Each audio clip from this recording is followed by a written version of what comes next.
Buenos días, vamos a comenzar esta tercera conferencia del noveno ciclo de conferencias UPM TASI. Primero que nada, pues agradecer a Óscar de la Cruz, que lo tenemos aquí.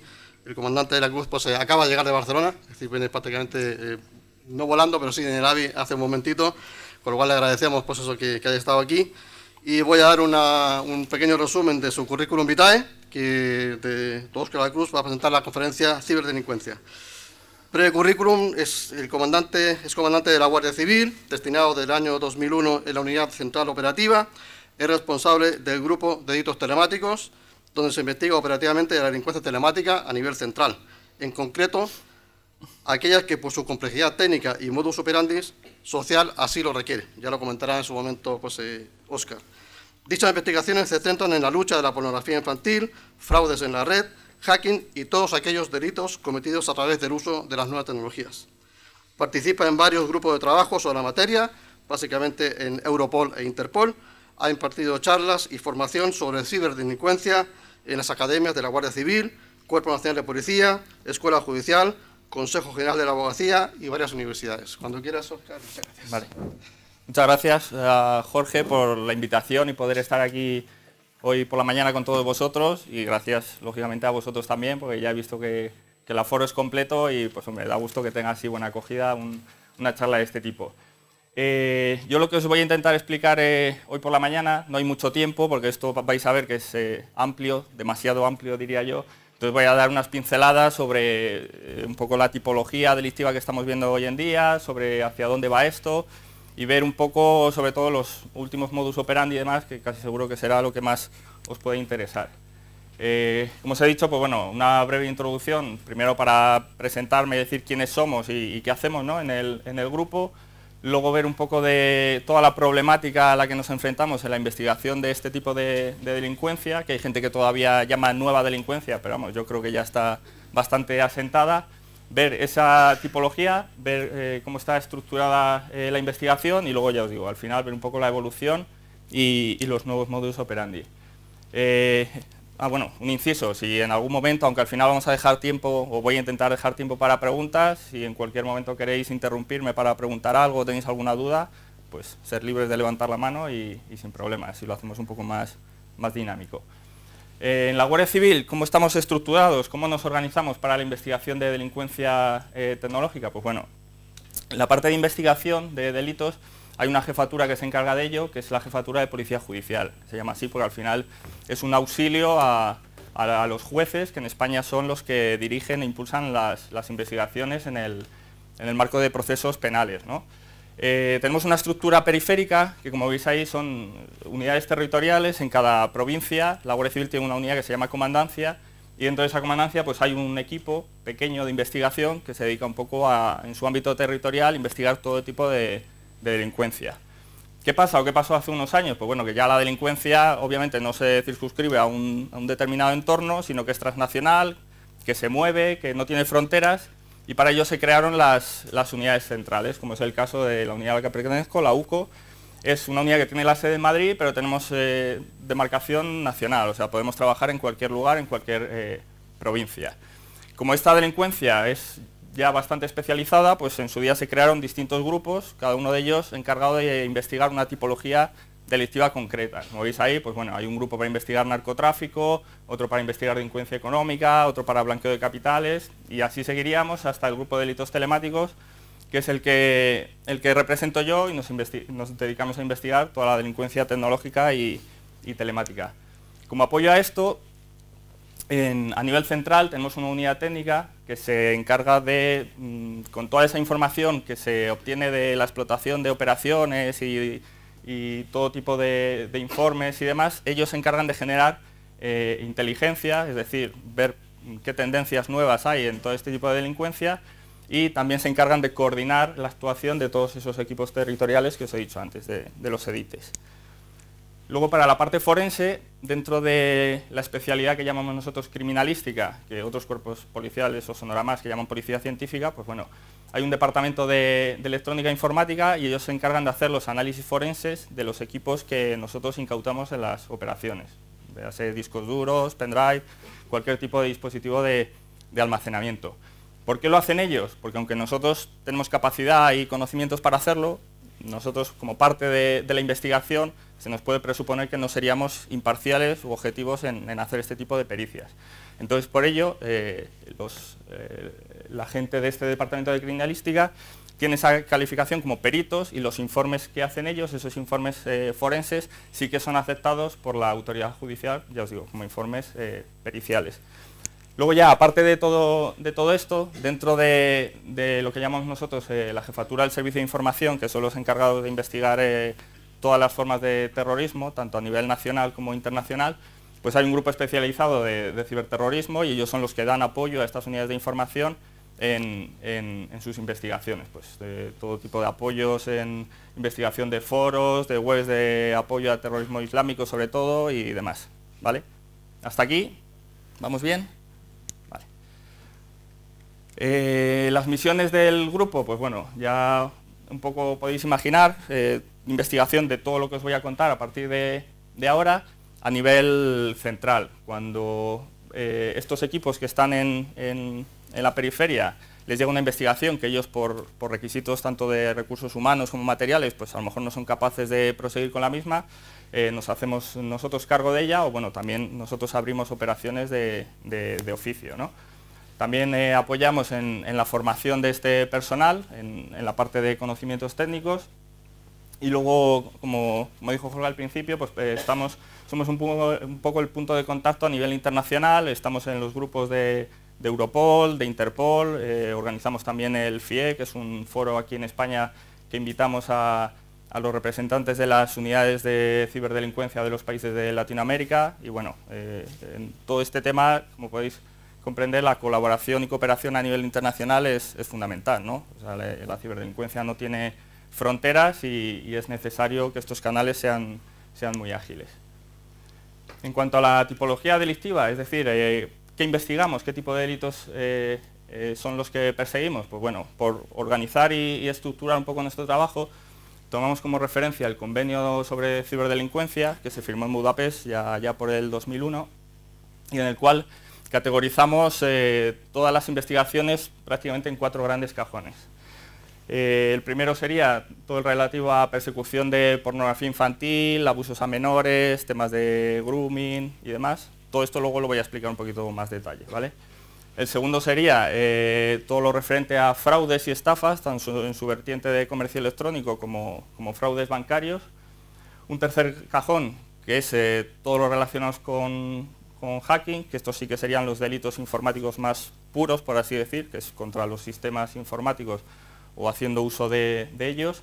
Y por último, el relativo a propiedad intelectual e industrial, ¿vale? Que este es el más impopular, porque al final, como todo el mundo anda ahí con las descargas y demás, pues no es el más agradecido, pero bueno, luego os explicaré lo que hacemos con esto. En cuanto a la problemática, ¿qué problemática tenemos para investigar este tipo de delitos? Pues bueno, he hecho un pequeño resumen. Esto sería una problemática general, y luego después os explicaré una problemática un poco más particular respecto a la persecución de este tipo de delincuencia. El primero que he puesto, pues bueno, es el más lógico, ¿no? Y va aparejado a lo que es el fenómeno de Internet, que es la globalización, y es decir, lo que os estaba comentando antes, los criterios territoriales con los cuales nos enfrentábamos a la delincuencia tradicional, pues esto ya con Internet nos sirve. Ya os digo, en cualquier tipo de delito, por pequeño que sea, pues la víctima, lógicamente, en nuestro caso, que son los que nos denuncian, suele estar en España, pero el delincuente está en un tercer país, en China, Europa del Este, luego en cambio los servidores la mayoría de las veces están en Estados Unidos, y es el gran problema que tenemos que agilizar, como veis abajo, la cooperación tanto policial como sobre todo judicial. ¿Por qué? A nivel policial, como estoy diciendo, pues bueno, sí que estos organismos como Europol e Interpol facilitan mucho el intercambio de información y se hace de una forma bastante ágil, pero ya cuando damos el paso judicial, que es el necesario para que la información tenga luego cabida y validez en un proceso penal, pues es bastante lento. ¿Por qué? Porque los mandamientos judiciales españoles solo tienen el ámbito jurisdiccional de España.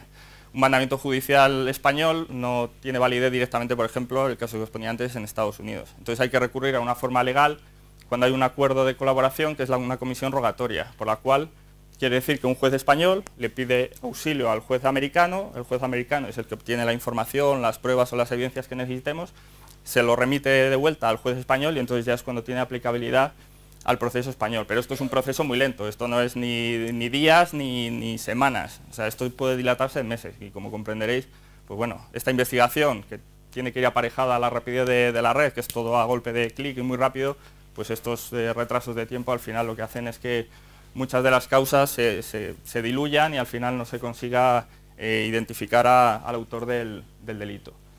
El segundo punto que ponía, pues lógicamente es lo que llamamos el efecto amplificador, ¿no? Todo en la red está amplificado y potenciado tanto en el espacio como en el tiempo. Si yo en el mundo real quiero estafar a alguien, aquí en el mundo real podría llegar pues, a 70, 80 personas que estáis aquí. Sin embargo, si lo quiero hacer en Internet, pues mandando una campaña masiva de spam y correo electrónico que se tardan 5 segundos, pues en un momento estoy llegando a millones de potenciales víctimas. Esto también pasa pues, con temas de injurias, de difusión de contenidos. Pues bueno, no es lo mismo difundir un material físicamente aquí que de pronto en la red, que se empieza a propagar de forma viral y lógicamente las consecuencias que tiene son mucho más graves.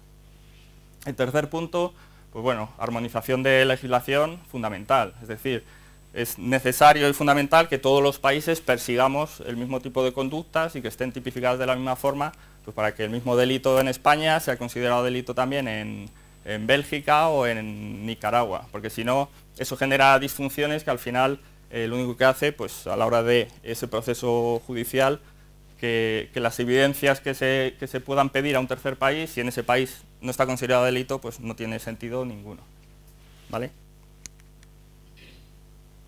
Entrando ya en problemas más concretos de la investigación, pues bueno, el primero, y que es fundamental, es lo que he puesto ahí, conservación de datos. Nosotros, dentro de la investigación telemática, una de las partes fundamentales es lo que llamamos nosotros seguir la trazabilidad de las comunicaciones. Es decir, cualquier tipo de comunicación electrónica deja una especie de rastro, que es el que hay que ir tirando hacia atrás para conseguir llegar al origen, al equipo, al ordenador, al router, lo que sea, que ha generado esa comunicación. Esos datos asociados los guardan los que proveen el acceso a Internet, las operadoras. Es decir, si yo quiero consultar qué equipo tenía asignada una determinada IP en un momento concreto, yo necesito ir a esa operadora y que me diga, pues la tenía adjudicado un equipo determinado. Aquí en España y en el ámbito de Unión Europea eso está regulado y legislado por ley. Se permitió en su día que cada país adoptara un periodo de tiempo entre 6 meses y 2 años, en España se adoptó 1 año, con lo cual toda esa información que se pueda solicitar en el plazo de 1 año, esas operadoras están obligadas por ley a conservarlo. Sin embargo, si nos vamos fuera, pues otros países está regulado más tiempo, otros menos, y en otro ni siquiera está regulado. Con lo cual, si el único elemento de investigación que tengo es un dato electrónico que necesito conseguir esa información y esa información no está almacenada en ningún sitio, pues nos vamos a quedar sin posibilidad de conseguir, o sea, de continuar y proseguir esa investigación. Otro de los elementos fundamentales, pues bueno, todas las posibilidades que ofrece Internet de anonimizar conexión, desde lugares públicos como bibliotecas, cibercafés, locutorios, en los cuales no hay ningún tipo de registro de quién se conecta y qué hace cada uno. Ya si nos vamos a operativas un poco más complejas, pues a través de proxies o por ejemplo a través de la red Tor, pues esto lo único que hace es que esa investigación telemática pues al final no puedas determinar el origen de la misma. Y por último, una vez que hemos sido capaces de determinar qué persona es la que ha generado esa conexión o quién es el usuario, hace falta probar las pruebas, las evidencias. Al juez no le puedes decir, ha sido fulanito, ¿y por qué? Es la carga de la prueba de la evidencia electrónica. Como veis ahí, posibilidades de alterar, manipular y demás son infinitas. Hoy en día, pues desde sistemas de borrado seguro, cifrado, etcétera, etcétera, esto lo único que puede hacer es alterar esa evidencia electrónica. Con lo cual, vuelvo a decir, no son más que problemas que se van sumando en la investigación y que al final lo que pueden hacer es que no se consiga llegar a buen puerto.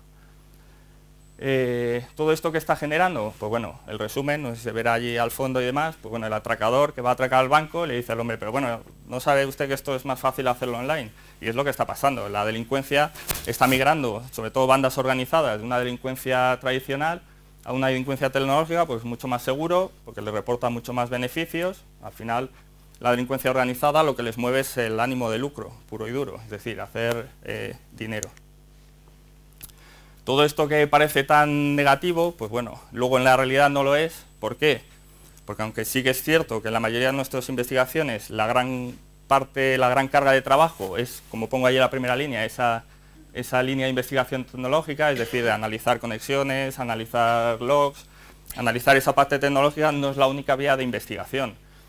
Hay más vías de investigación que van en paralelo para al final conseguir identificar al autor o autores del delito. Está la parte clásica, es decir, con una investigación tecnológica como mucho, ya os he dicho antes, vas a llegar a un equipo, a un router, a un ordenador, pero los equipos, las máquinas todavía, y digo todavía, no cometen delitos, los cometen las personas. Entonces luego hay que dar un paso más para conseguir vincular al usuario, es decir, la persona física que está utilizando ese equipo, y al final cerrar el círculo y enlazar a la persona con el delito. Ahí sí que esa investigación clásica, pues bueno, se hacen controles de actividades, se hacen seguimientos y se utilizan técnicas de investigación más clásicas de toda la vida para conseguir identificar a los responsables. Y luego, si entre medias pues ha mediado algún tipo de transacción económica, pues es otra vía más de investigación, de seguir ese rastro de dinero para conseguir vincular, ya os digo, autor con delito. En la parte de tipología, pues bueno, vamos a entrar ya en describir un poco, no todos, porque ya os digo que hay cantidad de tipología, pero sí un poco lo más importante que veáis dentro de cada cajón, que os he explicado al principio, de ver qué es lo que perseguimos o qué es lo que se está investigando a día de hoy en la red. En la primera parte, pues bueno, relativo a temas de protección a menores y pornografía infantil, pues bueno, no es de los delitos más numerosos, gracias a Dios, pero bueno, sí que entendemos desde el grupo que por el bien jurídico que protegemos, que al final es la identidad sexual de los menores, es necesario una carga de trabajo superior al resto de delitos. Porque el resto, ya os digo, si al final es una estafa, un fraude, es dinero, pues bueno, mejor o peor se puede reponer. Sin embargo, estos temas, pues bueno, son bastante complicados y ya os digo, hacemos un gran esfuerzo en perseguir todo este tipo de conductas. La primera y más habitual, pues bueno, distribución de pornografía infantil. No os voy a poner nada, lógicamente, pero bueno, cada cual de lo que se pueda imaginar, ya os digo que es muchísimo peor. ¿Cómo se distribuye este material? Pues bueno, ellos viendo las posibilidades de las nuevas tecnologías, utilizan distintos canales. Ahí veis los que más suelen utilizar para hacer este intercambio y esta distribución de material. Y lo que más sonará a lo mejor por medios de comunicación, pues las operaciones que se hacen en el ámbito de las redes peer-to-peer, ¿no? Ya sea de Mule, Ares y demás. Son redes en las cuales el usuario puede compartir este tipo de material a cualquier otro usuario que se conecte. Para ello, en su día, se crearon en el grupo dos buscadores, que son el Hispalis y el Nautilus. ¿Y cómo funciona esto? Pues bueno, todo ese material que tenemos ya intervenido en los años que llevamos haciendo de operaciones, pues se hashea, se extrae el hash, la huella digital, y se introducen en estos buscadores para ver qué personas están difundiendo y están distribuyendo este material. De ahí se obtienen los datos de conexión de esos usuarios, se traducen en direcciones físicas, en domicilios, y entonces es cuando luego, obviamente con mandamiento del juez, hace una entrada de registro y se comprueba que realmente está distribuyendo ese material. ¿Qué es lo que ocurre? Pues claro, los pedófilos que saben ya que gran parte de esa carga de persecución se establece en el ámbito de redes peer-to-peer, pues ellos buscan foros más seguros para ellos, foros a los cuales hay que acceder bajo invitación, en los cuales el contenido ya está cifrado y a los cuales, lógicamente, para nosotros es más difícil acceder. Si damos un paso más, pues bueno, lo que sí que estamos viendo cada vez más, que en las operaciones que en un principio se inician como por persecución de tenencia y distribución, pues luego en el análisis del equipo, en ese análisis forense, nos estamos encontrando con material en los cuales el autor pues había ejercido abusos físicos sobre menores. Esto en el Código Penal, pues bueno, es un escalón más. Está grabado con penas superiores, lógicamente, a la distribución de pornografía infantil, y ya os digo, es otro de los hechos que se persigue habitualmente. Uno de los fenómenos muy particulares y que está teniendo muchísima incidencia últimamente es lo que se conoce como el grooming. ¿Qué es el grooming? Pues bueno, generalmente en la red, utilizando esa facilidad de anonimato que os he comentado antes, hay muchos adultos que se hacen pasar por menores de edad o jóvenes para ganarse a la confianza de esos menores de edad que están al otro lado, y una vez que se consiguen ganar esa confianza, pues le solicitan algún tipo de imagen o vídeo con contenido sexual del menor. ¿Cuál es el problema? Que lejos de cesar esa conducta, se agrava. ¿Por qué? Porque una vez que obtiene esas imágenes, lo que hace es chantajear y extorsionar al menor.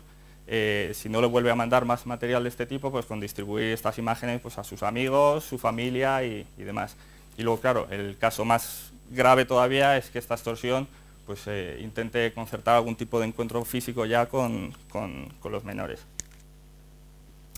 Esto es un poco así en plan de chiste, pero es el resumen de esto, ¿no? O sea, las posibilidades de alterar y manipular en Internet todo, desde una página web, un correo electrónico, un chat, son infinitas. Y digo lo del chat porque hay formas, y de hecho ya se comercializa con ello, como pongo ahí, son kits de vídeos ya hechos, tanto de mujeres como de hombres, que en un principio se comercializan para hacer estafas y fraudes, pues el típico fraude de la chica joven que se enamora de ti y luego te pide dinero pues para viajar a tu país o porque ha tenido algún problema médico y demás. Pero bueno, que esto se está utilizando también para engañar a los críos, a los chavales. Tú en la sesión de webcam inyectas estos vídeos y lo que estás viendo es el vídeo suplantado en lugar de la persona que está al otro lado. Otra de las formas que bueno, aunque esto existía ya en la vida real, pero bueno, tiene una nueva versión digital, por así decirlo, que es el ciberbullying, que es el acoso escolar de toda la vida, pero bueno, llevado o trasladado casi siempre a las redes sociales, ¿no? ¿Cuál es el problema? Que igual que antes, el acoso solía cesar una vez que el crío llegaba a casa y salía del colegio y por lo menos ya podía descansar, pues ahora no, ahora esto ya es 24 horas. Y si encima al chaval le están acosando en el colegio y luego llega a casa y en su perfil de red social le empiezan a insultar, le empiezan a difamar, y con todo esto que tiene muchísima más repercusión pública que un acoso tradicional, pues bueno, como de vez en cuando veis en medios de comunicación, al final es tan triste que algunos llevan al extremo del suicidio, ¿no? Pues bueno, este tipo de conductas también se persiguen. Otra de las formas así novedosas y que normalmente siempre se ha enfocado a un público joven o adolescente, pues luego en la vida real pues se ve que no es, que le sucede a personas de cualquier edad, ¿no? Que es el fenómeno del sexting. ¿Qué es el sexting? Sexting es la difusión de imágenes propias con contenido sexual explícito y que en un principio se difunden con consentimiento, pero luego la otra parte hace una difusión no autorizada de las mismas. Esto donde más se está dando es sobre todo en el ámbito de exparejas, es decir, yo imágenes que te mando en mi confianza de relación de pareja y demás, pues claro, una vez que se rompe el amor ya cambia un poco la situación, ¿no? Y entonces hay cantidad de páginas web que alojan vídeos de, ya os digo, de exparejas y demás, y luego el problema de retirar contenidos en la red es misión casi imposible. Primero, porque lo tiene que autorizar una autoridad judicial, ¿vale? Y luego por la posibilidad de réplica que tiene es casi imposible. Es decir, si tú consigues retirar un vídeo de YouTube, pues al día siguiente sabes que lo vas a tener colgado en otros 50 sitios de vídeo online.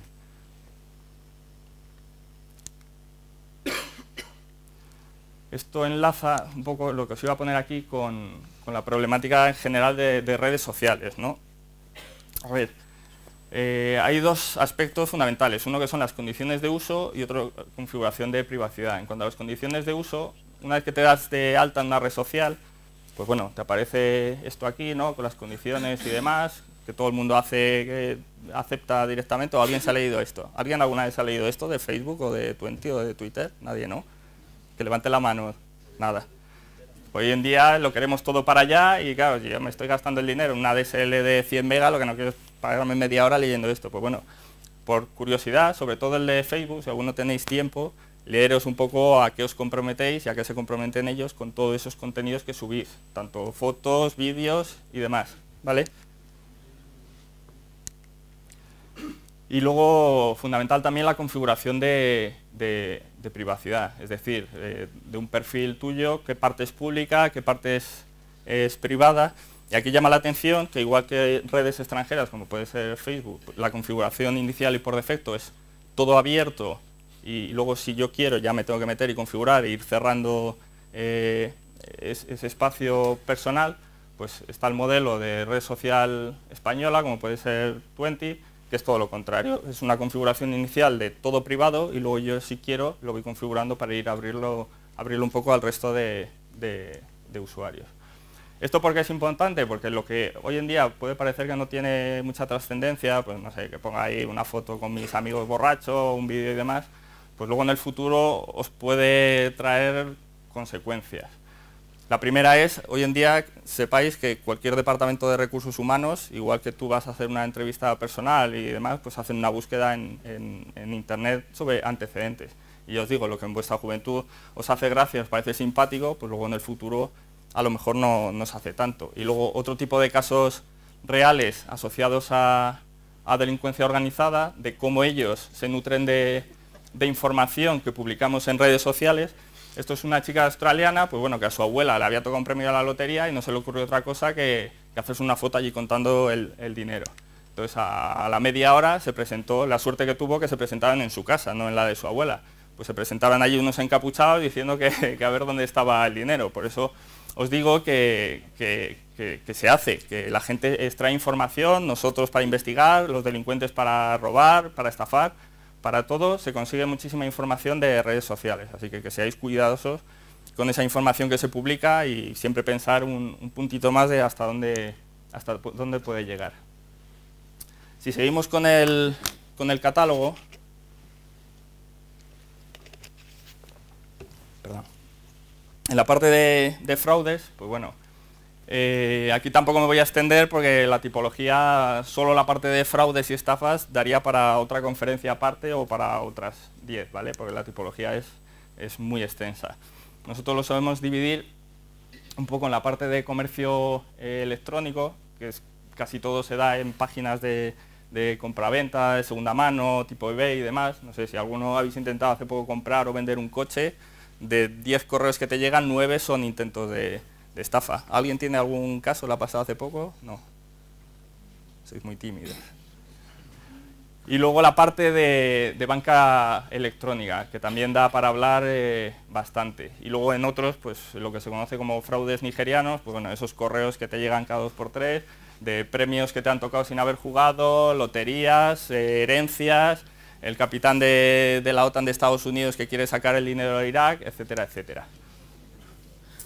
Esto porque, claro, ¿por qué hay tanta incidencia? Como os decía antes, las redes organizadas se han dado cuenta de que Internet es un nicho de negocio rentable y muy rentable, o sea, están sacando millones de euros. Y lo que hacen es ya especializarse, es decir, esto ya no son dos amiguetes que se dedican a mandar campañas de spam y demás, sino que son redes organizadas con microcélulas y cada una tiene un cometido concreto y específico. Si nos fuéramos a la parte de fraudes bancarios, pues bueno, hay una parte de la organización que se dedicaría a enviar los correos o crear, por ejemplo, las páginas de phishing para capturar los credenciales bancarios de los usuarios, las contraseñas y demás. Otra parte de la organización se dedicaría ya a hacer esas transferencias fraudulentas de la cuenta bancaria comprometida a otras cuentas para sacar el dinero. Y otra parte se dedicaría a captar lo que se conocen como mulas o muleros. ¿Qué son las mulas? Esto voy a hacer un inciso porque últimamente tiene mucha incidencia y yo creo que hace falta que la gente sepa qué es y a qué se puede enfrentar. ¿Sabéis en general lo que son las mulas o no? ¿Eh? Es el concepto de mula tradicional del narcotráfico, pero bueno, llevado a temas ciber, ¿no? Normalmente hacen captación de la gente con una supuesta oferta de trabajo, como es el caso. Te dicen, tu trabajo va a ser un agente de compras y ventas, entonces los ingresos que hagamos en tu cuenta corriente, pues al final el ciudadano es el que pone a disposición su cuenta corriente, te vamos a hacer el ingreso del dinero y pues para evitar tener que nosotros tengamos que pagar impuestos, tasas o 1000 historias que te cuentan, tú sacas el dinero, te quedas con tu comisión por tu trabajo y el resto nos lo mandas a nosotros por una por un canal diferente, ¿no? para dificultar el rastreo luego de ese dinero. Entonces, aquí el ciudadano es el que pone a disposición la cuenta corriente, ellos hacen el ingreso de la cuenta bancaria comprometida, con lo cual la cuenta corriente que queda de rastro para nosotros es la de esa persona, no es la delincuente. Y luego ya os digo, el retorno del dinero en efectivo, pues a través de remesadoras de dinero como Western Union, como MoneyGram, a través de tarjetas anónimas como UCash, pues es decir, otros medios de pago alternativos a los canales bancarios tradicionales, y lo único que hacen es dificultar la persecución de ese dinero en efectivo. ¿Cuál es el problema? Que esto que hace no mucho tiempo la gente decía, no, yo es que esto no lo sabía, yo pensaba que estaba trabajando, pensaba que era un trabajo legal. Pues bueno, lo que hemos detectado ya es que hay mulas profesionales, es decir, hay gente que ya tiene antecedentes por lo mismo, entonces esto ya no cuela, es decir, no, es que es mi trabajo y demás, pues bueno, que sabéis que a día de hoy a las mulas se les persigue también. Hay una figura judicial que es la del cooperador necesario, es decir, tú no has participado directamente en el delito, pero sin tu participación no hubiera sido posible, es decir, si tú no hubieras aportado la cuenta corriente, no hubieran hecho esa transferencia fraudulenta, y ya os digo, que penalmente se está persiguiendo. Lo que os comentaba antes de temas de phishing, pues bueno, esto lleva ya 1000 años, que es la duplicación de una página real, para que la persona que está navegando piense que está introduciendo sus credenciales en la página real y así obtener pues nombre de usuario, contraseña y demás. Esto que en su día empezó con las páginas de los bancos, ahora tiene muchísima incidencia con páginas de correo electrónico, tipo Gmail, Hotmail y demás, y de redes sociales.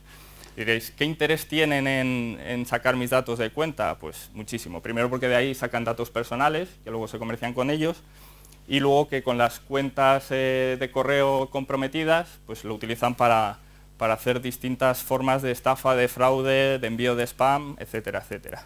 ¿Vale? En cuanto a la metodología, pues lo que se está viendo últimamente, que la parte, lo que se conoce como ingeniería social, que es lo que os explicaba antes, intentar engañar a alguien, buscar un método de engaño, como es el phishing tradicional, pues está migrando a un modelo de ingeniería técnica. Los delincuentes, los ciberdelincuentes cada vez son mejores técnicamente, y sobre todo en la parte de desarrollo de malware, de troyanos, pues bueno, hay ya auténticas maravillas. Y ahora lo que os voy a poner es un ejemplo de lo que estaba comentando antes, pues yo creo que ya es su máxima expresión de cómo se conjuga ese modelo técnico de infección de troyanos y de virus con la parte de ingeniería social. Esto es os suena el virus de la policía, ¿no? Que a quien no se haya infectado, conocerá a alguien que se ha infectado y que le ha llamado, oye, ¿esto cómo se quita? ¿Qué ha pasado? Pues bueno, esto en sus orígenes empezó hace ya un par de años así. Y es un procedimiento por el cual pues, ellos, páginas web vulnerables, alojan ahí un exploit kit o un iframe para que tú estás navegando y si no estás suficientemente protegido te infectas. Entonces te bloquean el ordenador con un pantallazo que pone policía, ha sido detectado viendo pornografía infantil, zoofilia y bueno, 1000 barbaridades que ponen. Y dicen, para que no le persigamos penalmente, tiene que pagar una multa de 100 euros. La verdad que lo hacen bien porque buscan una cantidad que ni es demasiada como para que la gente no pague, ni es muy pequeña, pues bueno, al final buscan algo equilibrado, ¿no? Entonces, en sus orígenes, esta era la página con la cual estaba infectado todo el mundo, que era una página que supuestamente se hacían pasar por la policía alemana. Entonces, claro, el usuario español decía, a mí los alemanes que me van a perseguir y tal, y la gente pasaba, ¿no? Entonces, claro, ellos empezaron a darle vueltas y dijeron, ¿qué vamos a hacer? Pues cogiendo las IPs de los usuarios, podemos geolocalizar y podemos saber de qué país viene cada uno. Entonces, cogían al usuario español y su versión de infección ya le llevaba una página que salía Cuerpo Nacional de Policía. ¿Qué pasa? Que como ellos la mayoría son extranjeros, pues bueno, hacían traducciones ahí con el Google Translator, así estilo indio y demás, los logos eran cutres y claro, la gente, algunos pagaban, pero no era demasiado creíble. Ellos fueron afinando y ya las versiones, pues bueno, ya eran un poco mejor, ¿no? Logos más profesionales, ya estafaban a traductores para que hicieran la traducción y una vez que le daban el texto en perfecto castellano, pues luego lógicamente no les pagaban, ¿no? Y ya el texto ya estaba en un castellano bastante bien hecho. Esta es la penúltima versión, ya veis que ya es bastante más profesional, pero es que lo mejor de todo ya es la última, y os comentaba cómo se junta con la parte de ingeniería social. El recuadro ese en medio es un apartado que hicieron para si tú tenías una webcam, tenías un portátil con cámara, con webcam, salía ahí tu imagen y entonces ya te decía, no, es que sabemos tu IP y encima te estamos grabando para que veas que te tenemos pillado. Entonces, claro, ahí ya la gente se asustaba y al final, ya os digo, incidencia. La última reunión que tuvimos, porque esto, claro, es a nivel global, a nivel mundial, pues llevaban ya varios millones de euros con la broma. O sea, que ya os digo que dice, bueno, 100 euros, pero claro, 100 euros empiezas a multiplicar por miles de afectados y las cantidades que consiguen son bastante cuantiosas. Luego estas son versiones, ya os digo, dependiendo del país, de donde procedía cada persona que estaba navegando, pues bueno, tenían versiones de todo tipo de policías. Si seguimos con los fraudes y las estafas, pues bueno, esto es en la parte de comercio electrónico donde tiene mayor incidencia. Ellos son bastante listos, se van adaptando a las realidades sociales y ahora, por ejemplo, con la crisis, pues el tema de alquileres de viviendas o las ofertas de empleo, pues tienen un repunte. ¿Por qué? Porque ellos no tienen corazón y van ahí donde la gente puede picar con mayor facilidad y es donde intentan hacer los fraudes y las estafas. Ya os digo, la tipología, los modus operandi hay 50.000. ¿Cómo lo intentamos atacar? Pues aparte de la persecución, una vez que sucede, es fundamental la concienciación y la difusión, ¿no? Entonces, una vez que detectamos formas nuevas que utilizan para estafar a la gente, pues intentamos hacerlas llegar al público para que la gente lo sepa reconocer y no caiga en las estafas. Siguiendo con el apartado, nos vamos al de propiedad intelectual, que como os comentaba, aquí, bueno, por legislación penal, cuando se persigue es cuando el ánimo de lucro ya es evidente y en este caso nos vamos a páginas de descarga de películas, de contenido audiovisual en general, donde esta gente se está lucrando mucho, sobre todo con tema de publicidad, por la forma de pagar la publicidad en internet, pues sabéis que se hace o por visitas o por clics, entonces ellos asocian ese contenido audiovisual a páginas web por los cuales reciben gran cantidad de dinero. Aquí al usuario individual no se persigue porque, ya os digo, penalmente no está castigado. Y por último, pues ya la parte de hacking, pues bueno, aquí hay de todo, formas cada vez más novedosas pues de hacer todo tipo de intrusiones a sistemas, delitos de daños, de descubrimiento de revelación de secretos, robo de información, aunque bueno, esto luego un poquito más adelante ya lo vamos a ver con más detalle. ¿Hasta aquí? ¿Tenéis alguna pregunta o seguimos? ¿Qué cifras manejáis con respecto a ciberdelincuencia en España, en Europa? ¿Y cuál es la previsión hacia el futuro? El problema es que cifras no hay, pero ¿por qué? Porque en estos delitos hay una elevada cifra negra. Cifra negra se llama cuando hay delitos pero no se conocen, pues bien o porque la gente no denuncia o porque no se enteran, porque que accedan a tu sistema y te roben tu información, pues muchas veces ni nos enteramos. Luego otras veces con fraudes y estafas, pues la gente directamente no denuncia porque dice, vale, si total me han estafado 100 euros, ¿para qué voy a denunciar? O hay gente que también por vergüenza dice, no voy a ir al cuartel porque se van a reír de mí, van a pensar que soy tonto, que he caído en esto. O sea, la casuística es tan variada que es imposible hacer una cifra, digamos, oficial o realista de incidencia, pero lo que está claro es que esto aumenta exponencialmente. Igual que el uso de nuevas tecnologías, redes sociales en general, pues aumenta, pues es de cajón pensar que el número de potenciales víctimas aumenta en la misma medida y el número de delitos igual. Sí, el tema de skimming, aquí en España, si ocurre o no ocurre, yo soy paranoico, voy al ATM, estoy mirando todo, a ver si hay una cámara, si hay un teclado falso. ¿Ocurre aquí en España? Ocurre, pero cada vez menos, pero porque ya ni les hace falta. Ahora, como veremos luego, te vas a cualquier foro underground que se llama, que están un poco escondidos y tienes listas de tarjetas de crédito de numeración robada o tarjetas clonadas y demás, tirado de precio, además con garantía. Con garantía quiere decir que si tú compras 10 números de tarjeta y te dan un plazo de 24 horas, vas a utilizar una para hacer compras y no funciona, porque ya el usuario ha denunciado, te dan una nueva, o sea que llegan a un nivel de profesionalización brutal. Entonces ya te digo, o sea, ya es que no hace falta. Si tú estás en tu ordenador y metes tu tu número de tarjeta para hacer una compra y estás infectado con un troyano bancario, es que ya el mundo físico no tiene sentido, porque se arriesgan y cuando lo tienen mucho más fácil de la otra forma. Vale, gracias. ¿Había otra pregunta por allí?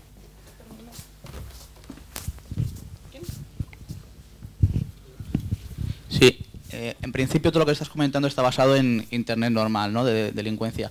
Si nos vamos a la red Tor y todo lo que sea Unión y tal, realmente ahí es donde estaría el grueso de la delincuencia. Eso, comentabas antes que no hay forma de trazarlo, de hacer trazabilidad de eso, porque se supone que realmente el peligro y lo gordo está dentro de ahí. A día de hoy, digamos, con métodos legales, no. O sea, se pueden hacer cosas, pero fuera de la ley. Entonces nosotros no podemos hacerlo. Nosotros, como unidad de policía judicial, nos tenemos que ceñir a la investigación con unos procedimientos y unas técnicas concretas. Entonces, hay formas, igual que los ciberdelincuentes utilizan algunas herramientas, algunas formas de intrusiones y demás, en España todavía no está legislado o regulado, con lo cual no se puede hacer. ¿Os circunscribís a lo que sería únicamente Internet como tal, o sea, el Internet conocido, es, digamos, donde tenéis poder de actuación? Hombre, como he comentado al principio, si tienes una línea que te lleva a Tor, se intenta, digamos, llevar otras cosas en paralelo, porque por la línea de Tor, si no vas a avanzar, tienes que avanzar por otro sitio. Pero si tienes algún elemento que es solo Tor a día de hoy no es posible, porque tú vas a tener el nodo de salida, pero luego no tienes el origen de la comunicación. Entonces por ahí no hay por dónde tirar. Ok, gracias. Bueno, ¿y todo esto hacia dónde nos lleva? ¿O hacia dónde vamos? Pues hacia el caos, yo creo, pero bueno. ¿Qué está viniendo? Pues bueno, todo el tema del cloud, de la nube, pues si a día de hoy, con lo que tenemos físicamente y tenemos en un disco duro y lo tenemos aquí, ya hay problemas, pues ahora que no sabemos dónde va a estar la información, ni en qué país va a estar, y que va a estar distribuida, no sabemos dónde, pues bueno, va a ser una fuente de problemas. Ya os digo, incido mucho en la parte legal, pero es que es verdad, a día de hoy es la mayor problemática que tenemos. Cuando nos viene gente de empresas o incluso de universidades y decir, oye, ¿qué herramienta necesitáis? ¿Qué aplicación? Digo, si es que yo problemas técnicos no tengo, yo tengo problemas legales, porque aunque tenga la herramienta, si luego no la puedo usar, no me sirve de nada. Entonces ahí sí que en ese aspecto procesal y legal es donde, pero no solo en España, o sea, ahora mismo en todos los países estamos igual, porque las nuevas tecnologías van a 200 por hora y los cambios legislativos pues bueno, van a 40. Entonces hasta que no nos adaptemos un poco a las nuevas realidades, pues la verdad que nos va a costar llegar a algo positivo y que se pueda perseguir todo esto con eficacia. Si nos vamos a un escalón superior, como es tema de ciberguerra que está ahora tan de moda o protección de infraestructuras críticas, pues bueno, esto es más grave todavía, porque como os decía antes, la mayoría de ciberdelincuencia normal, pues te juegas dinero, pero si nos vamos a infraestructuras críticas ya nos estamos jugando vidas y ya es algo bastante más serio. De hecho, en ciberdefensa, pues bueno, ya se considera el quinto dominio. Tradicionalmente, pues las guerras era tierra, mar, aire, luego pasó a contemplarse el espacio y ahora ya el quinto dominio es el ciberespacio. Todos los ejércitos se están poniendo las pilas, pues eso, para formar a su gente en temas de ciberdefensa y poder dar una respuesta ante un ciberataque, pero ya no solo una parte defensiva, sino una parte ofensiva. Lo que pasa es que todo esto genera multitud de problemas, porque claro, en el mundo real, el origen de un ataque, pues está claro, ¿no? Si te llegan ahí soldados, con mirar la bandera, por así decirlo, dices, pues mira, son de tal país, pero claro, un ciberataque, ¿de dónde viene? Sobre todo cuando se pueden utilizar maniobras de pivotar a través de terceros países, y claro, ahora está todo de moda, todo viene de China. Pues sí o no, o ya estamos utilizando a los chinos de excusa para que todos los ataques parece que provengan de allí. Pues bueno, esto es bastante más complicado de lo que parece. Y en el ámbito industrial, pues bueno, luego os comentaré un poco el tema de intrusiones de APTs y de cómo las empresas se espían unas a otras para conseguir esa información que es tan valiosa. En cuanto a la distribución de ataques, pues bueno, esto es del CCN, el Centro Criptológico, es un poco el CER de la Administración de España, y ellos se dedican a mitigar esos ataques o ciberataques que pueden ser graves para la Administración española. Si veis ahí, la palma se lo lleva a distribución de código malicioso, que es todo el tema de malware, troyanos y demás, intentos de intrusión y sobre todo contra la seguridad de la información. Esto, si sale, que parece que sí, esto es un radar a tiempo real, esto está conectado a internet y estos son IPs que tienen algún tipo de hecho llamativo. Claro, no se ve muy bien, pero bueno. A ver. Vais viendo dónde está el punto. Las que van saliendo ahora, por ejemplo, son dominios IPs que están distribuyendo malware. Es decir, han sido comprometidas estas páginas, han alojado ahí algún tipo de troyano y cualquier persona que visite esa página y no tenga suficientemente actualizado el sistema, antivirus y demás, pues quedará infectado. Igual que sale de distribución de malware, pues bueno, ahora, como ya os digo, es en tiempo real, pues bueno, es el efecto demo, ¿no? Pero normalmente suele aparecer distribución de spam, escaneo de puertos pues para ver si algún equipo tiene vulnerabilidades, etcétera, etcétera. Con esto lo que os quiero exponer que esto no es una película y decir, no, esto ni a mí me va a pasar, que esto es real, que esto es el día a día. Entonces, hasta que no nos concienciemos todo de la necesidad de tener una verdadera cultura de ciberseguridad, pues bueno, pasará lo que está pasando hoy en día, cantidad de equipos infectados y robos de información, y al final hace falta pues que entre todos, tanto sector público como privado, pues bueno, mejoremos en todo esto. Ya entrando en cosillas un poco más técnicas, que a lo mejor por el foro en el que estoy es lo que estabais esperando, pues bueno, ¿hacia dónde van tirando los ciberdelincuentes? Pues bueno, una de las partes que tiene bastante incidencia es el tema de botnets, que son redes de ordenador. ¿Todo el mundo sabe lo que es una botnet o alguien no? ¿Sí o no? El que no sabe qué es una botnet, que levante la mano. Bueno, mitad más o menos. Como les estaba comentando, tema de malware, infección de troyanos y demás, pues bueno, hay algunos de estos troyanos que cuando tu equipo queda infectado pasa a formar parte de una red que controla el delincuente a través de un panel de control, un command and control, y a través de ese panel de control él da instrucciones a esos ordenadores que se denominan zombies. ¿Para qué? Pues para hacer lo que quiera. O sea, tú puedes seguir utilizando tu PC con normalidad, pero él va a hacer cierto tipo de actividades utilizando tu conexión a internet y tu equipo. Esto es una de las redes mayores que se desarticuló precisamente aquí en España hace 3 años, que era la red Mariposa. Pues bueno, llegó a tener hasta 13 millones de equipos infectados. Entonces, con 13 millones de equipos, ¿qué se pueden hacer? Pues un montón de cosas. Primero, ¿para qué se suele utilizar? Para el envío de spam, envío de correos basura, con intentos de fraude, con enlaces a otros troyanos para infectarte y demás. Servicios de negación de servicio. Una denegación de servicio es cuando tú a un equipo informático, a un servidor, a un sistema, le lanzas más solicitudes de las que es capaz de dar respuesta, al final lo saturas y lo bloqueas. Esto tiene dos aplicaciones normalmente. Una la suelen hacer en fenómenos hacktivistas, es decir, todo el tema de Anonymous, cuando un servidor, una página web la quieren tirar abajo, pues al final reclutan un montón de gente para que intente hacer conexiones a la misma página, con lo cual el servicio se viene abajo. Y luego en el ámbito empresarial también tiene mucha utilidad en temas de competencia desleal. Estos servicios se compran y se venden, es decir, tú puedes alquilar una botnet para hacerle una denegación de servicio a la competencia durante una semana. Entonces, si yo tengo una página de comercio electrónico que vendo zapatos, por ejemplo, online, y hay otra página que también vende zapatos online y me está haciendo la competencia porque vende más barato, pues llamo a esta gente, oye, esta página tíramela abajo un mes, le pago tanto dinero y sé que la página de la competencia pues no va a tener servicio porque no tiene capacidad para dar respuesta a los clientes. Entonces se supone que el resto de la gente pues vendrá a la mía. Esto es real, ¿eh? Esto ya os digo, hay un anuncio, no lo he traído, pero bueno, donde una persona se ofrece, ¿no?, con temas de denegación de servicio a la carta. Le dice, además tenemos mucha experiencia ya en el sector y demás, todo como muy profesional. Y otra de las aplicaciones que tiene es lo que se conoce como el click fraud.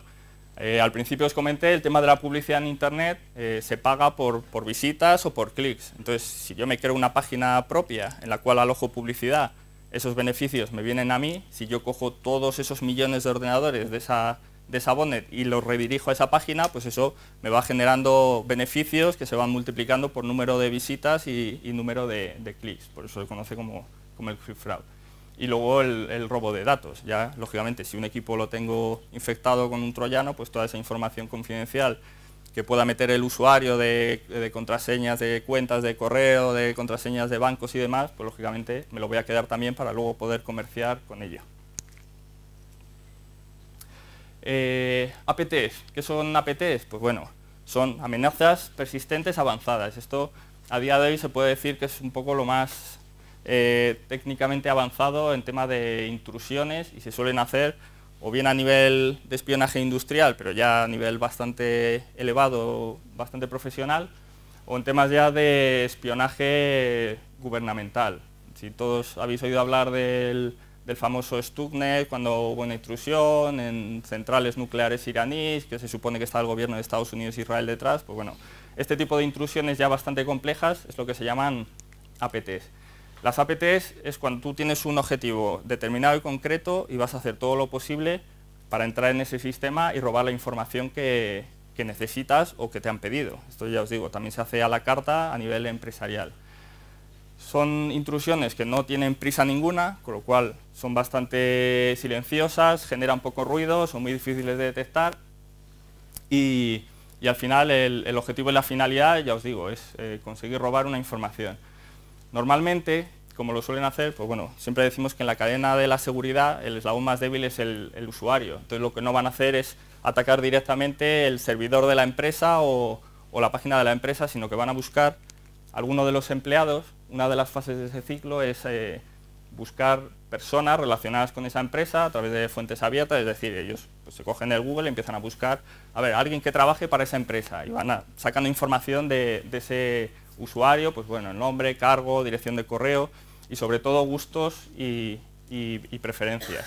Aquí entra otra vez la parte de la ingeniería social, porque van a utilizar a esa persona como primer vector de infección para conseguir infectar a ese trabajador y que luego ese virus se propague ya por todos los ordenadores de la empresa y conseguir robar esa información que, como os decía al principio, pues es para lo que los han contratado. Una vez que han conseguido de ese trabajador, pues no sé, si ven que se conecta mucho a un foro del Real Madrid, pues si le mandan a su correo un PowerPoint con los mejores goles de Ronaldo, ¿vosotros creéis que lo va a abrir o que no lo va a abrir? Pues lo abrirá. Y si lleva regalo, pues una vez que tienen, ya os digo, a ese trabajador infectado, ya es cuestión de esperar tiempo a que se replique.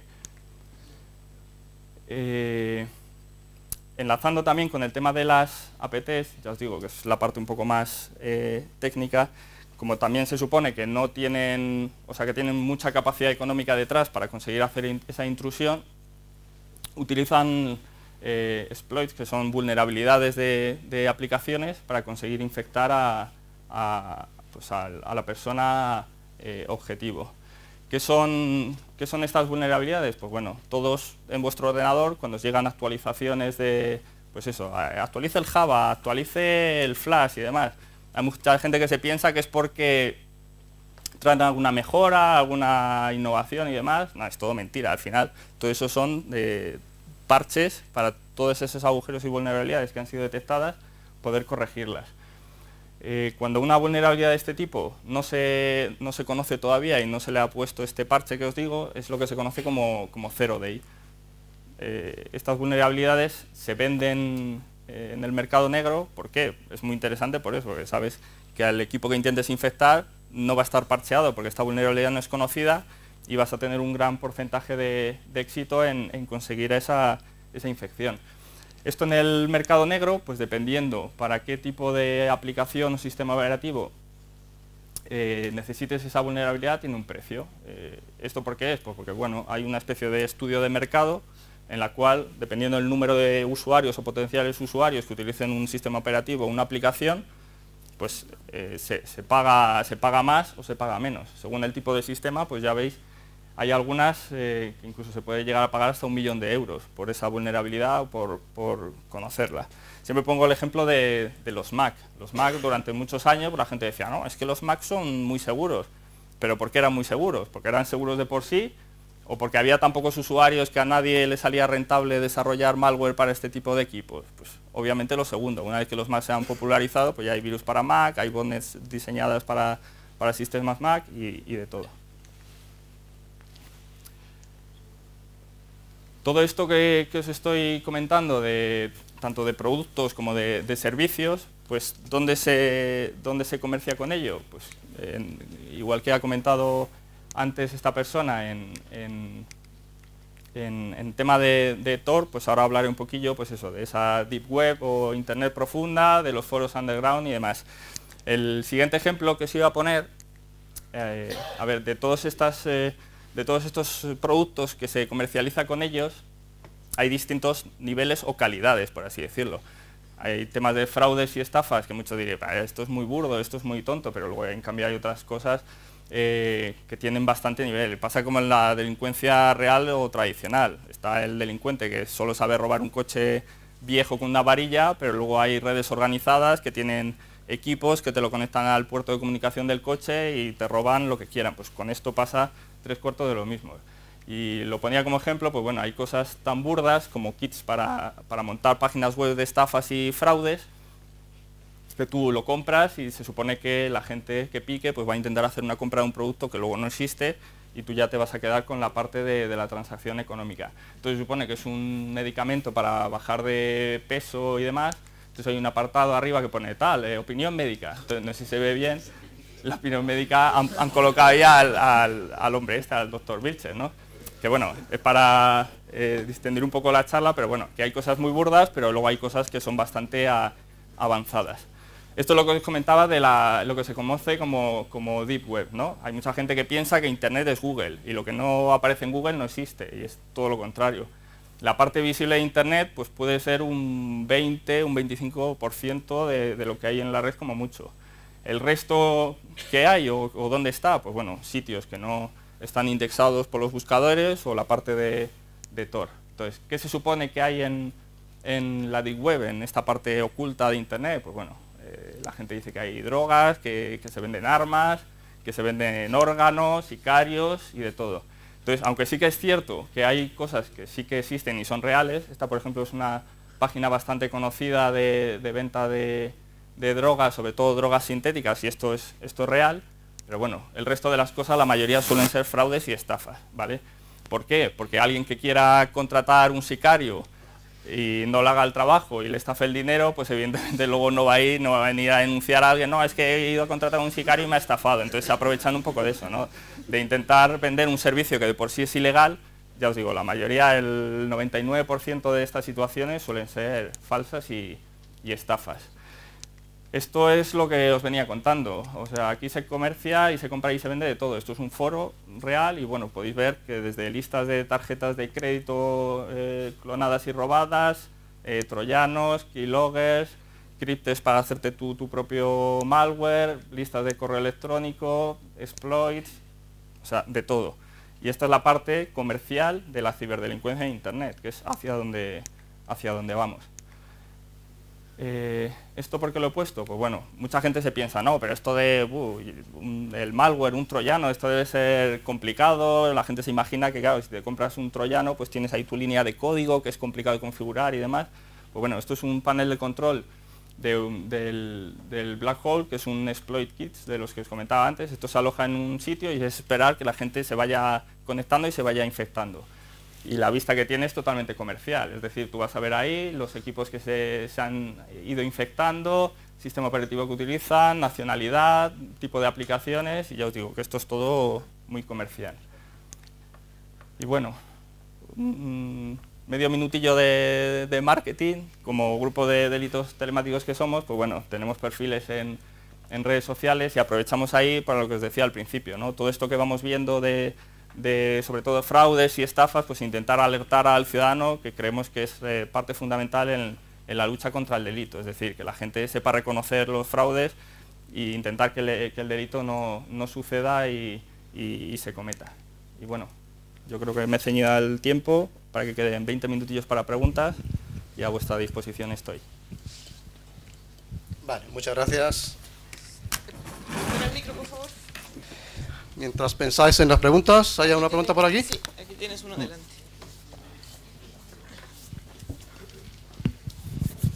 Primero, muchas gracias por la presentación tan brillante.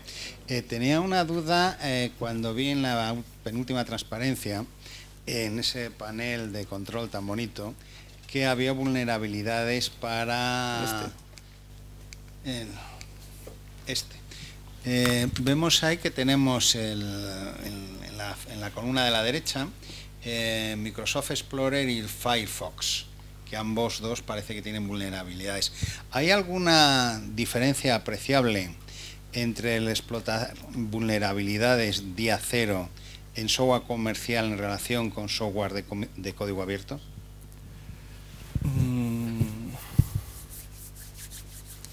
O sea, se acusa a los proveedores comerciales que, o mejor dicho, se dice que el código abierto tiene una ventaja intrínseca sobre los productos comerciales, que es que al conocer todo el mundo el código, las vulnerabilidades no tienen una zona gris mientras se descubren hasta que el fabricante le da por arreglar o no arreglar la vulnerabilidad. Entonces, esto pues es una evidencia empírica a ver si esa pretendida ventaja del código abierto realmente existe, funciona así, o a la hora de la verdad no es tal ventaja.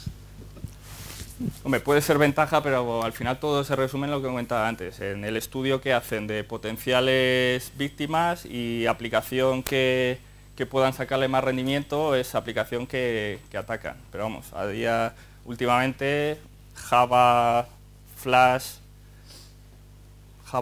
y Adobe con los PDFs, son los tres donde están todo el día machacando.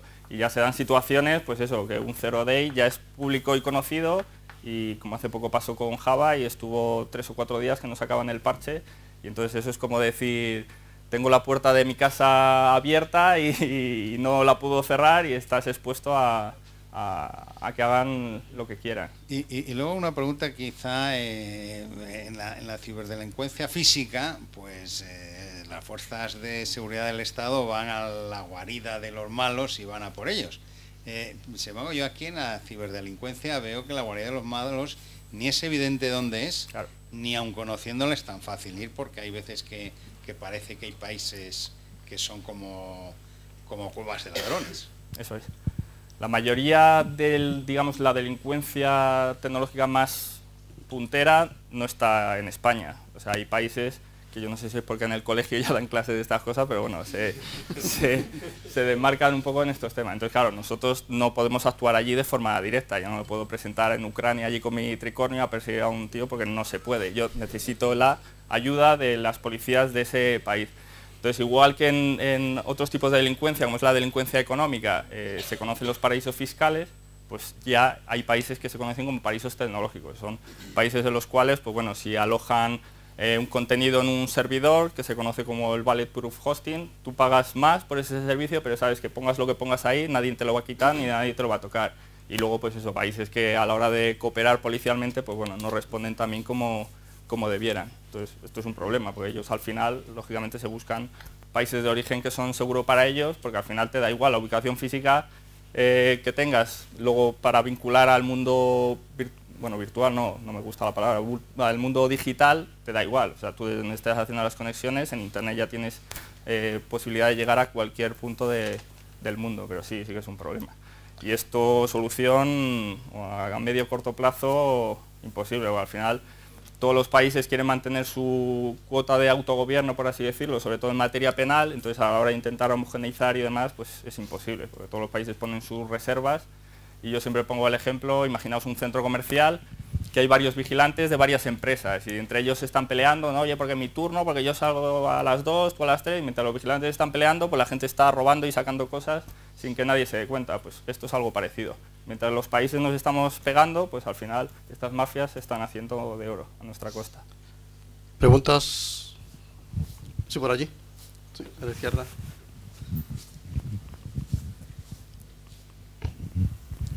Sí, hay un plugin tanto para Chrome como para Explorer, que es del grupo de delitos telemáticos, que lo he visto.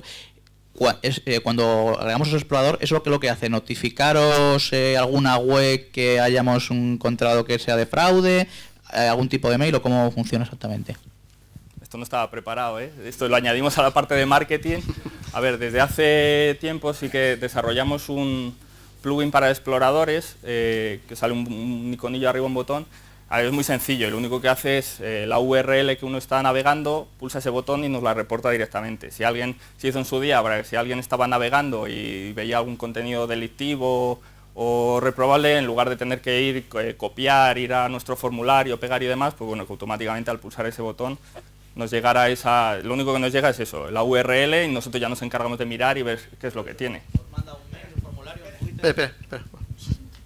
No, ¿qué hace eso? ¿Manda un tweet, un formulario, un mail?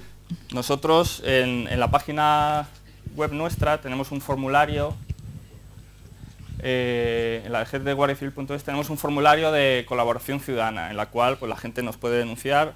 No es denuncia formal, porque bueno, una denuncia formal tiene sus requisitos de rúbrica y presentación física y demás, pero bueno, algo que, como os digo, veáis delictivo, reprobable y demás, pues bueno, te metes en el formulario, bien de forma anónima o dejando tus datos, tú me cuentas, oye, que navegando he visto tal.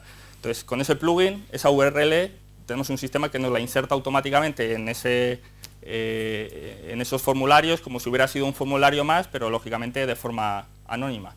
Nosotros luego con el panel de control que tenemos de procesar todos esos formularios, pues lo vemos como una URL solo. Entonces ya nos metemos. Anónima como persona, pero anónima como persona, pero manda la IP, digamos, ¿no? Mandaría la IP, sí. Pero la IP por sí solo no te da nada. Ok, gracias. Luego para resolver una IP te hace falta un mandamiento judicial para ver qué usuario es el que estaba navegando.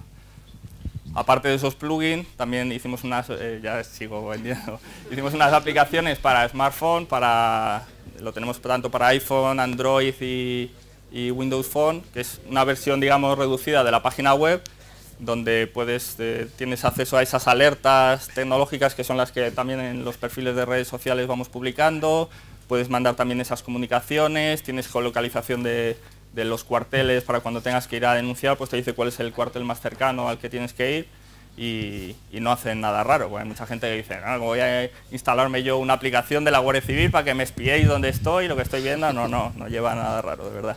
No lo vais a creer, pero bueno, yo os lo digo, que por eso que no quede. Sí, la siguiente pregunta está por ahí. Muy buenas. A ver, hay un delito, ¿vale? Vosotros veis un delito y vosotros con las leyes que hay en España no podéis hacer nada. Entonces, ¿usáis a otros países para encontrar esa información y reportarla? Sí, la colaboración, ya te digo, o sea, en estos temas es fundamental. Y con policías, con Europa, sin problemas, porque está Europol y vamos, tenemos reuniones y trato directo. Con Estados Unidos, con el FBI, igual, diariamente. Entonces, todo lógicamente por los canales oficiales, porque la información, ya te digo, para que tenga una validez jurídica, no puede ser de yo te llamo, oye, mírame esta IP y demás, tiene que ir por unos canales, o bien Interpol, Europol, pero sí, la colaboración con todas las policías es que tiene que ser así, es que no hay otra forma de...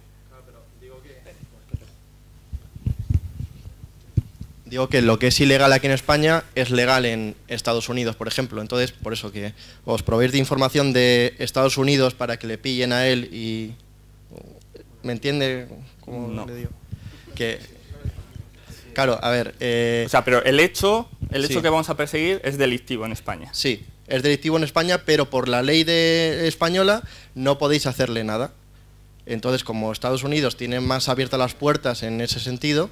Pero pues, eso es que no te entiendo bien. Sí, a ver, si es que no te lo sé explicar Pon mejor. un- o sea, que un ejemplo, ellos, un ejemplo. que ellos hagan la labor delictiva de meterse en el ordenador del otro, ¿sabes? Porque... No, porque entonces eso luego no tiene validez en... no tiene la validez aquí en España. Claro, o sea, Vale. tiene que ser homogéneo. Sí. Igual pasa lo mismo con el tema de evidencias electrónicas.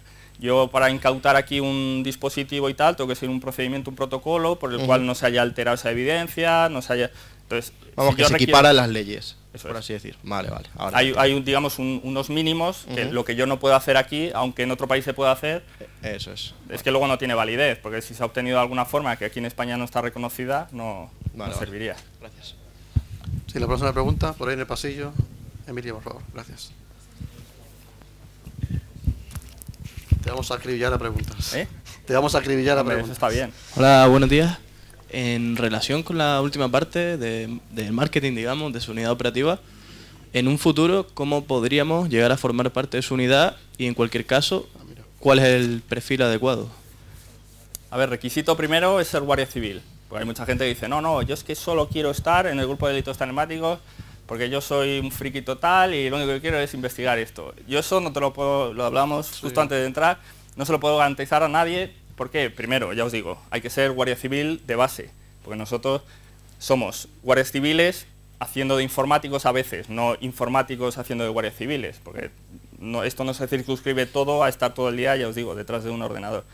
Y luego, una vez que seas guardia civil, ya te digo, no te puedo garantizar que vayas al grupo porque se han dado casos, gente que técnicamente es muy buena, pero se piden más cosas. Nosotros trabajamos en equipo, te tienes que socializar, se trabaja, ya os digo, codo a codo con la gente, entonces alguien que sepa mucho de esto, pero sea alguien raro, que no sepa adaptarse a un trabajo en equipo, a mí no me sirve, ¿sabes lo que te digo? Entonces, se dan una serie de circunstancias que yo no te puedo decir, no, hipoteca tu vida al grupo de delitos telemáticos, que yo te firmo aquí ahora que vas a ir.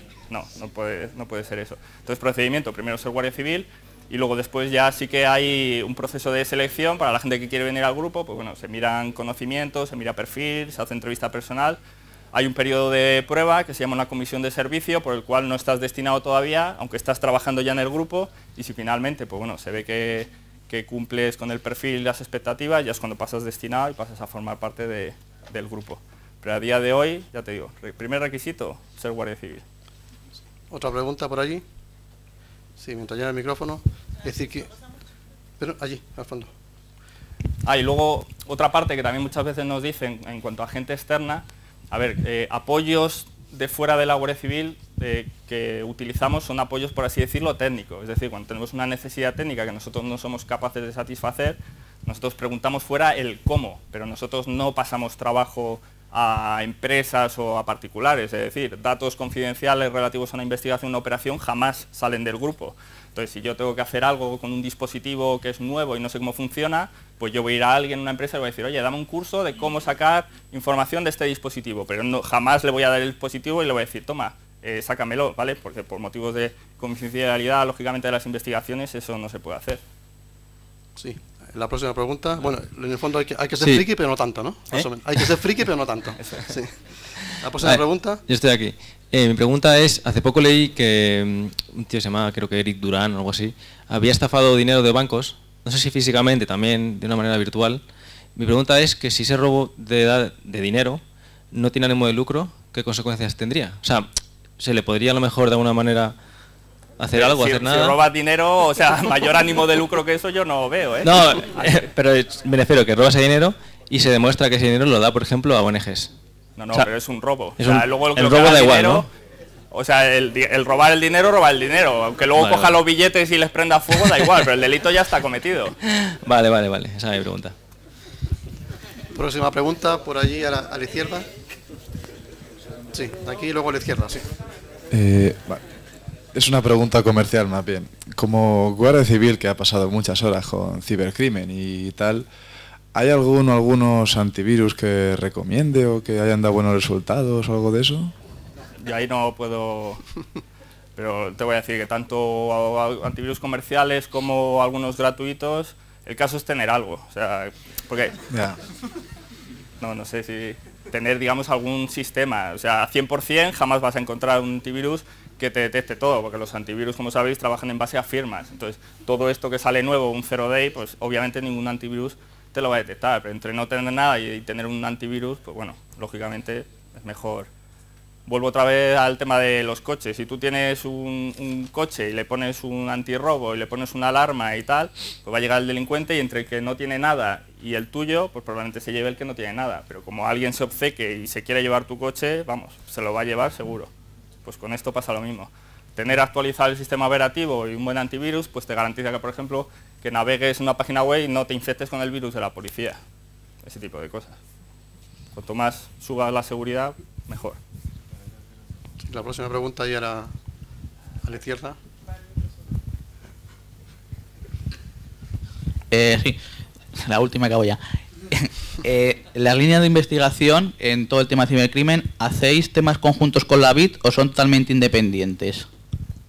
Empezamos temas independientes, pero si con ocasión de la investigación hay elementos comunes, como tenemos sistemas de coordinación, porque al final tenemos bases de investigación donde tú vas grabando todos los datos que vas sacando, ¿no? Nombres, números de teléfono. Entonces hay un elemento, como al final el ministerio del que dependemos y la secretaría es común, hay un elemento que está por encima de los dos cuerpos que integra esos datos, y entonces cuando asalta alguna coincidencia, pues nos dicen, que esto que estás investigando tú, este elemento es común con la BIT, con policía. Entonces nosotros ya hablamos y decimos, dependiendo cómo estén las investigaciones, si un cuerpo lleva el 90% y el otro el 10%, pues lo normal es que el cuerpo que lleva el 90% sigue con la investigación, pero si es esa coincidencia está más o menos al 50%, pues hacemos una operación conjunta, nos repartimos las tareas, oye, tú tira por aquí, yo tiro por allá y hacemos operaciones conjuntas. En principio, entonces, no hay diferenciación de competencias, como por ejemplo seguridad ciudadana, otras cosas que hay en otros ámbitos. En esto no. Es el primero que llegue, por decirlo así. Eso es. El primero que tenga conocimiento del hecho es el que empieza a investigar. De hecho, con los delitos tradicionales se asocia, digamos, a ese ámbito territorial, del cuerpo que tenga la demarcación de seguridad ciudadana. Es decir, un homicidio en Madrid, pues si el cuerpo competente de seguridad ciudadana es Policía Nacional, pues lógicamente ellos van a empezar la investigación. Si sucede en demarcación de Guardia Civil, será Guardia Civil. Pero con estos temas que no hay, ya os digo, los criterios territoriales ya no existen, pues el primero que tiene conocimiento del hecho es el que inicia las investigaciones. Okay. Muchas gracias.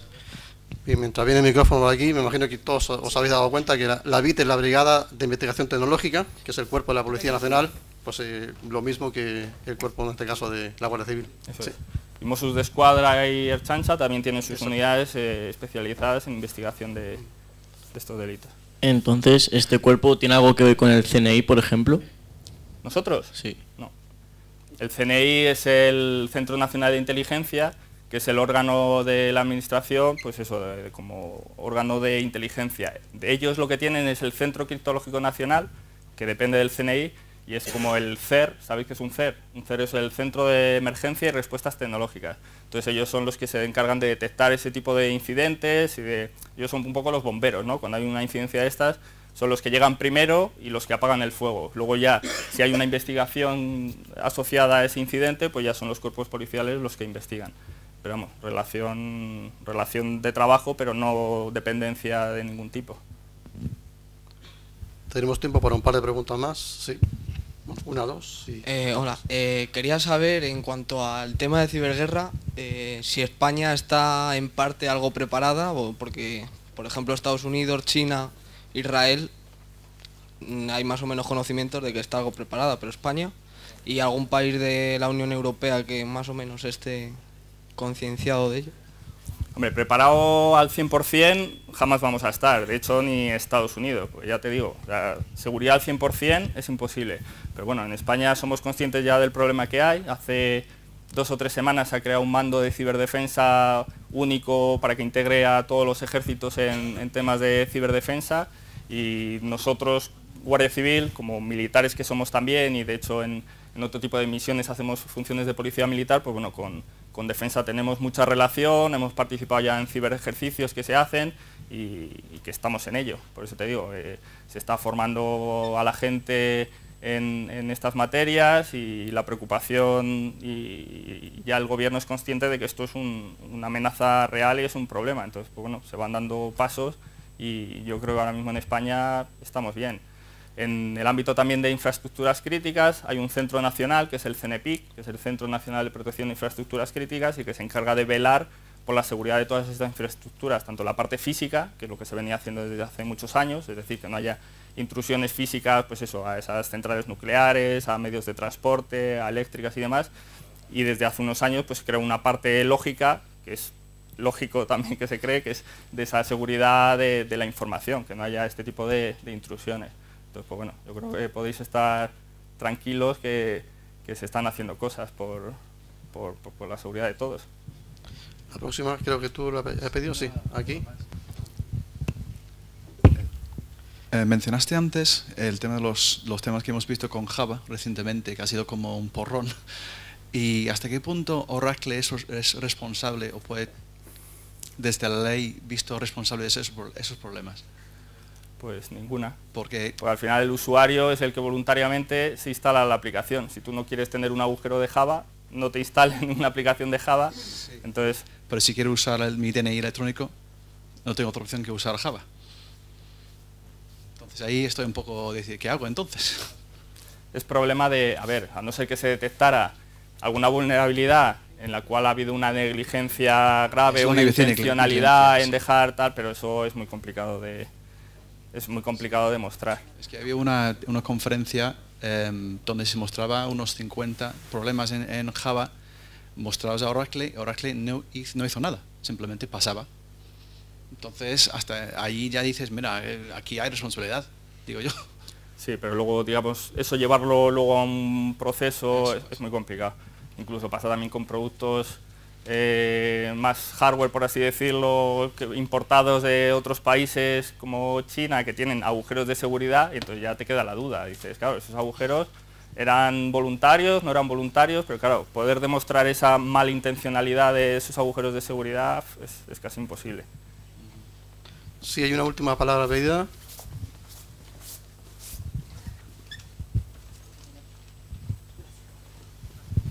Hola, buenas.